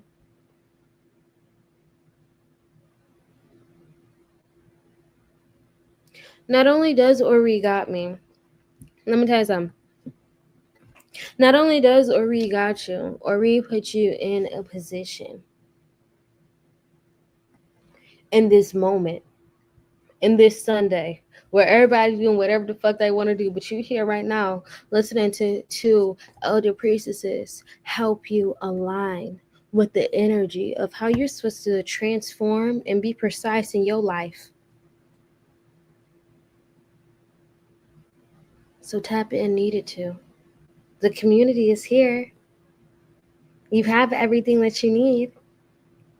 My daddy used to say, again, everything that you need is at the church. And I understand that more and more as I continue to develop my ministry, as I continue to build up this temple, as I continue to look to my left and look to my right. And again, I see my beautiful godmother doing her shit and popping her shit, writing her books, building an app, working on several projects so we can align as a community, as priestesses, as practitioners, as members within this community. And that's a beautiful sight. Not only that, it brings us to my next point about peace I leave with you. My peace I give you. I do not give to you as the world gives. Do not let your hearts be troubled and do not be afraid. Why? The mortar does not know fear. The lightning does not know fear. Let me no longer experience fear. What I said at the top of this call, that's the energy that needs to be brought into this. That commanding energy. That energy that's setting the tone about not only how you should move, but why. That restoration within yourself. That thundering that is restoring peace after the strike, because you understand that even though these moments might shake you a little bit, as they should, because you're not supposed to be moving the same way you was before, talking the same way you was before, even dressing the same way you was before. Those in mentorship understand what the fuck I'm talking about, because you have to know that as children of diaspora, as the royal priesthood, as a holy nation, you must align yourself within the community and within the alignment that you seek to achieve. So you need to journal and ask yourself, where have you been experiencing chaos within this movement?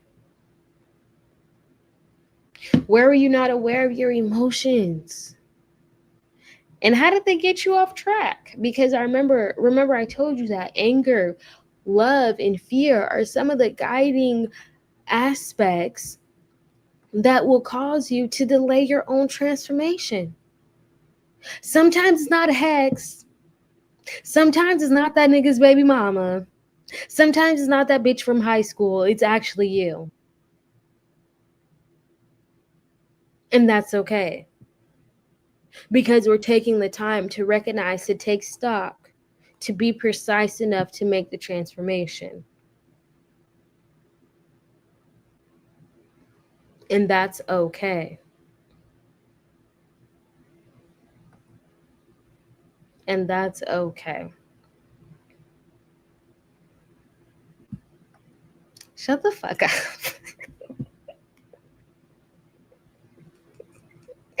Before we consider outside sources, we have to still make sure that we consider ourselves. We are always all being considered. We have to understand again that even with our transformation, we understand our identity and our own personal authority. Okay. The Bible says, see, I tested a stone, a precious cornerstone for a sure foundation. Again, you should have been tested these spirits before you know to be true. But since we're speaking about the law of vibration, which talks about the alignment to strengthen your spiritual frequency, which talks about the alignment that is required to establish your authority, which speaks to the neuroplasticity to change the repeated thought or action that is literally shaping who you are. Your habits crave identity. You can either heal from your trauma or allow it to have your nervous system crash when you need to show up. So you have to choose for yourself how you want to show up, if we're being precise. Because what's another thing is you cannot be calling on the Orisa for things that you will not even do for yourself. If you are not willing to take a stand for yourself, how do you expect others to? Stand on your shit and be that.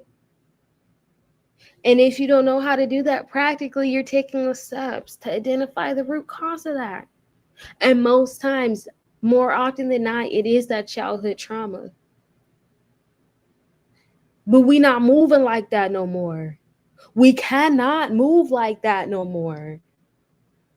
Your Ori demands better from you. You're Agungun, you're elevated. Most benevolent ancestors who want nothing more than to push the bloodline forward. Just want you to pop your shit. Literally, when I first came into priest training, the first conversation that I had with my godmother, she said, what do you want to do? I raise priestesses. And I didn't know literally what that meant. I just knew I wanted to pop my shit. And that's what I told her. And she said, you know what? I'm going to raise you to be unfuckwittable. And here we are. It's the first step of commanding. It's the first step of being intentional. It's the first step of also being consistent enough what the fuck you said that you were going to do, because you are making this commitment, not just to yourself, but again, those around you. And not just those that you see, but their spirits too.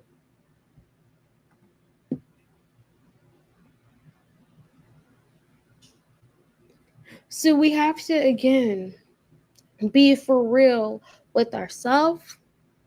We have to be for real with how we are going about this transformation. And we have to be for real about not getting in our own way. Another way we can get in our own way is really just fucking talking too much. Okay, so again, transformation allows your authority to be seen no matter what, right? But again, let the thunder, the sound of the transformation speak for itself. When that lightning hits, you don't hear nothing. It's just the lightning itself. What you're hearing is the thunder after it's been done. Because, baby, you are the light of the world.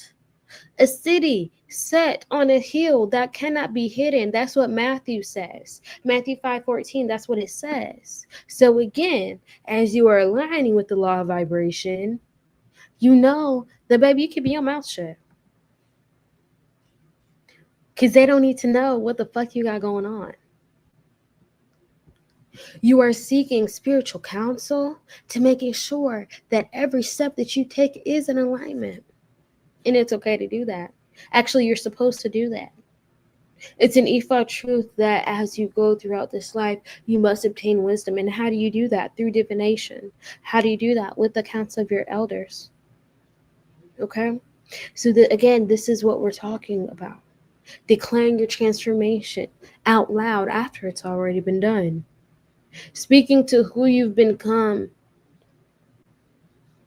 Okay? And lastly, I want you guys to understand that when you are being precise enough to make the transformation, you are able to really have your choices affect how you stress or not stress, what you eat and consume in your body, how you pray. Are you praying or are you begging? Because that's two different things that result in two different results, okay? And how you heal or not heal.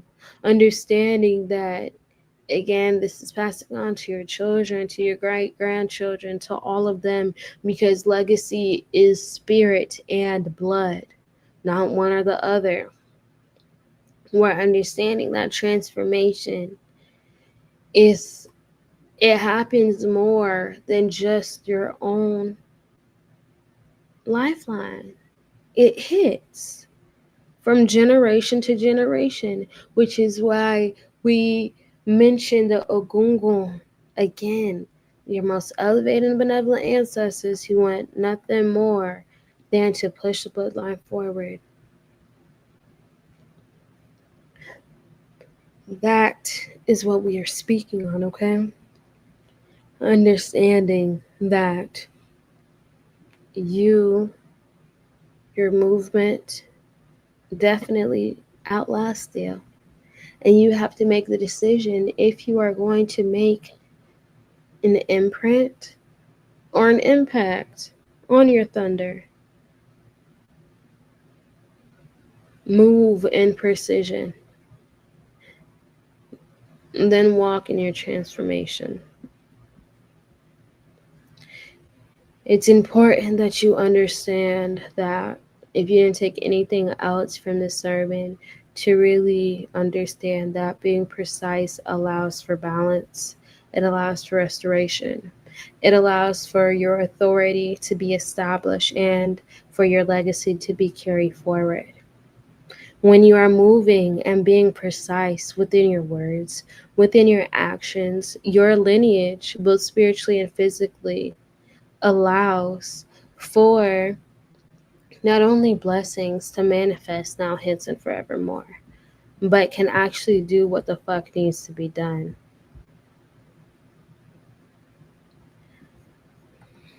My name is Reverend Priestess Oshun Kimibi Ifakemi, and I want to thank you for coming to our Oshe service today. Within this service, you are able to understand how the aspects of transformation and precision are to be relevant within your life. Within this conversation, you were able to gain resources from both my godmother and myself, which are rooted in physical books that we have, our spiritual services that align directly with this, as well as just our general community, just to get your shit popping. And we want to thank you for being here in this space with us.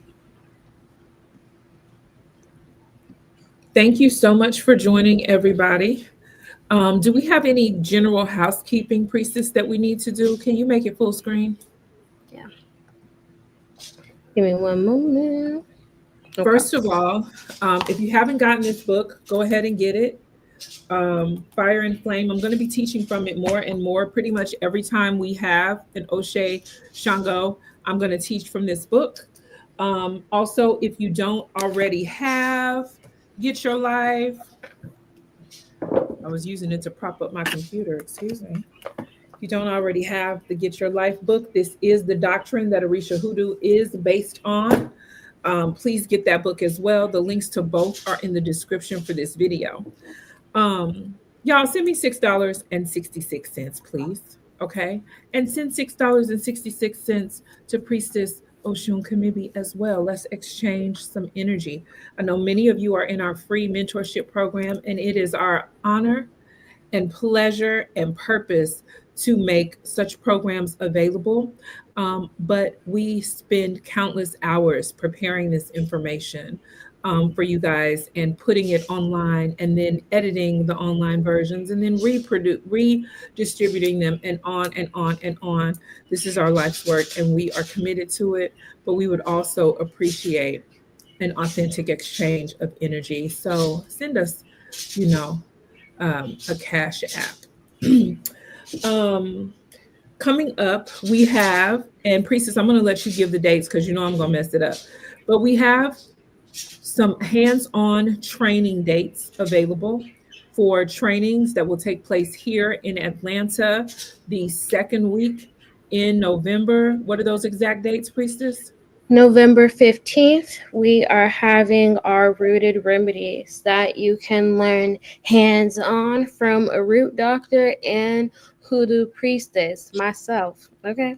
We are getting into the tools and technology of spiritual dolls, not only to add it to your personal kit, but I will train you guys as root workers how to service your community too, because this is important.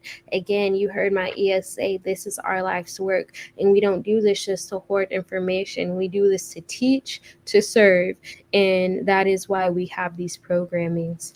Another aspect of our programming that is coming up is also our Reiki level 1. You can find that at learnorishahoodoo.com, where our energy priestess Anansi, will be helping initiate the aspects of Reiki energy and body healing and all of those things. Okay, if you would like more information, you can go to learnorishahoodoo.com, sign up for the course so you can definitely get excited and get your hands on. Remember, this is an interdisciplinary institution. Okay, we do it all. We do root work. We do Reiki. We do money alignment. Priestess Omisika is having her money mini mentorships coming soon, so you can tap into the ancestral treasury, because Ifa is not a broke religion. Okay, Priestess Olaia is having her Simon frequency mentorships coming up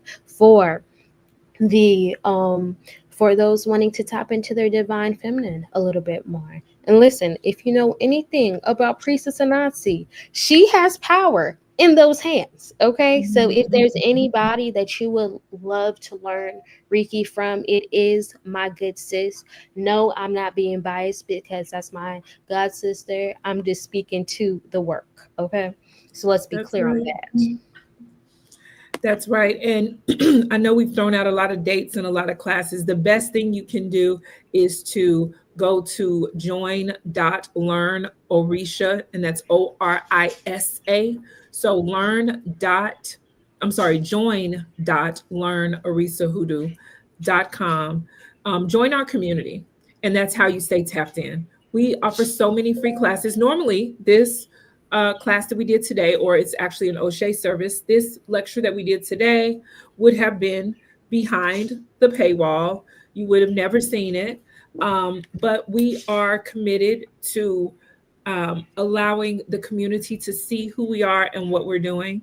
We're walking in favor and in practice, and being authentic to it. Y'all heard that Cash App go off. Thank you so much, whoever sent a donation. I really do appreciate it. And so, yeah, we're making it more accessible to people in the community. So if you're interested in learning more about African spirituality, Ifa, or Hoodoo in particular, we got you. Metaphysics, absolutely, we got you. And we have tons of free classes, y'all, literally dozens of free classes. And I'm not talking about 5-minute, shorts. I'm talking about classes, okay? Dozens of them for free on our website. We have courses that are outlined, pulled together with teaching aids and things that you can download bibliographies and works cited pages so that you can go and read what we've read that got us to the point where we can teach some of this information. All of that is available within our community. Plus, we do free monthly rituals, and you get access to upcoming events, retreats, medicine making workshops, so on and so forth. Okay, so if you like what you experienced here today, this is just a snippet. Join us in our community. And Alekes, we do have an Aleke ceremony coming up. If you want more information about that, you got to join our community. I'm not even going to speak on it, okay, in the public. If you want to learn more about receiving your Alekes, these are the beautiful, bright colored beads that you see people wearing, everybody from rappers to actresses to everybody. We offer a ceremony for that. It is an initiation, okay? And let's be clear, we're not talking about the ones you can get off Etsy. We're not talking about the ones you get off Amazon. Let's be very clear about that. Yeah, this is a hands-on weekend of learning and transformation. But if you want to know more about it, join our community, okay? And then once you're in there, raise your hand, send me a message, send any one of the priestesses a message. We got you. Y'all, I love y'all deep. I swear I do. Everything I do is for you. Thank you so much for being here. And that is all that I have for today. I do want to remind that one of the free rituals that Priestess was referring to, it's actually tomorrow at 7 p.m. So if you are trying to tap in with the energy of fall equinox, as you should, if you were understanding what we need to get into for fall, just join our community, get the supply list. And if you have any questions, just tap in with me, because tomorrow at 7 p.m. we are getting into. Okay. My name is Reverend Priestess Oshun Kamibi, aka the Soul Doctor. I am a natural medicine doctoral candidate, biomedical health scientist, priestess, and mentor within our community. Until next time, peace. Like the river. Peace.